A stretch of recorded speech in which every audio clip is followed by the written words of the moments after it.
Hello, and today we're gonna present our work for the achieving gender equality, and we're gonna each share our perspective points of view. It's gonna be me, Israel Burgos, Natalia Barrantes, Irmedit Burgos, and Andrea Rivera. So I'm gonna start with presenting the problem. Here in Mexico and in a lot of other countries, there's a big problem with sexism and other stuff. For example, there are a lot of households in which both the men and the women work at the same time, so they don't have each each set of responsibilities. So the responsibilities of the women, they just from default they put on them, so they have to balance in top of the work. They have to do the household things. So this is a big injustice that it has been weighed on for a lot of time here in Mexico, at least. So that's a big problem. And I'm gonna present you with some facts about the problematic my partner just said. We're gonna present you the evidence of it actually happening, and for that we have some charts. For example, the chart you're seeing right now on screen says that it talks about the customer perceptions to gender inclusivity. And well, you can see how the graphic changes drastically, and it shows how females are presented as less skillful than men are, which is something that you cannot assume. In some other charts, if my partner would do me the favor of scrolling down, in that chart that you see right there, you can see the gender attitudes, and it shows from the year 1977 to 2012, and it basically tells us that that what people thought back then and what people are thinking right now, we can see the change of it going upwards, and that means that, well, people are changing their perspective and thinking that females are also very skillful, or that's what it's more modern thinking, because we can see that in, for example, 1977, they agreed that the mom has to be the warm relationship, and disagree that women are, well, I mean, equipped to talk about politics, which is something that doesn't have to be true. It can change, and it doesn't matter the gender for it to do. And now my partner, Andrea Rivera, is going to continue talking with you about that. Some other facts about gender equality is that in some schools, the school teaches to women to do all the housework and men to do the work. That's not true. And in some charts, and in here these charts show the role of men and women in USA household. It's just like a percent of women that do most like housework and take care of children, and women prepare the meals, do the grocery store dishes, and all the housework, and men only work and came home. And this is like a comparison between women and men, and this is in the real world.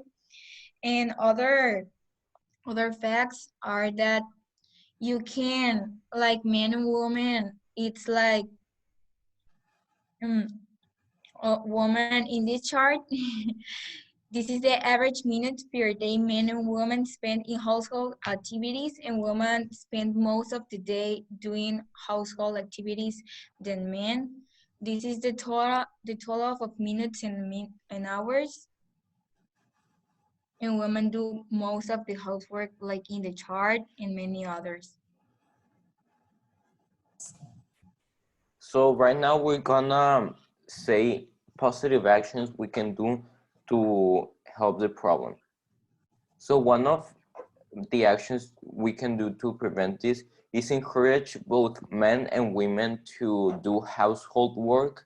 That can be like one may be cleaning the mopping, or the other one can do the dishes, and that's, have like a balance, encourage both partners in the relationship to do something and not let like the women do everything from default. Also, maybe encourage kids from a young age, like educate them this way, so that like when they have like a mature thing, when they have like a relationship, so they know like, oh, okay, I have to work as well as such as my partner. Another proposed actions may be to understand the necessities of our homes, and with this find solutions. Maybe the both partners work and they have to balance their time. They both men and women should appreciate what their living situation is, and from that work off and distribute the work no matter the gender or the type of work. And I think also making household a chore that women and men have to do, and well, adjusting to your living situation. Another thing we can do is questioning our actions and questioning our actions to first educate ourselves and then educate others. I think the most important action is self-security, and I think that as you have a question, I am being sexist. Questioning your actions you do, listen and learn. If you want to change, you need to start by yourself. Even though what the other people says about you, then you can teach them.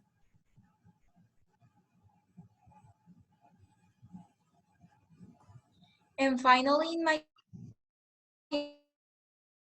opinion, some actions we can do to change this is to teach our children that it's okay to both genders do the housework, and accept and respect that women can work and men can do housework without judging. Also, if you want, you can join some causes to support gender equality. And if you are in a relationship, you can talk about and communicate with your partner about the work in your home. Now I'm going to say the conclusion.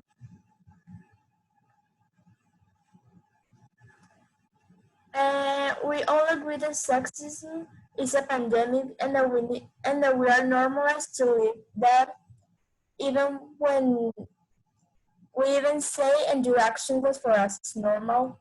That is a thing we need to change, but we can't change and educate others without being educated ourselves first.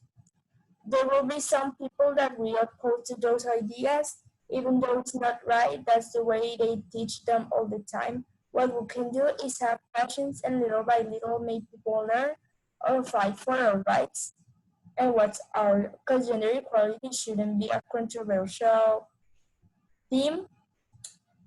Rights are not in debate.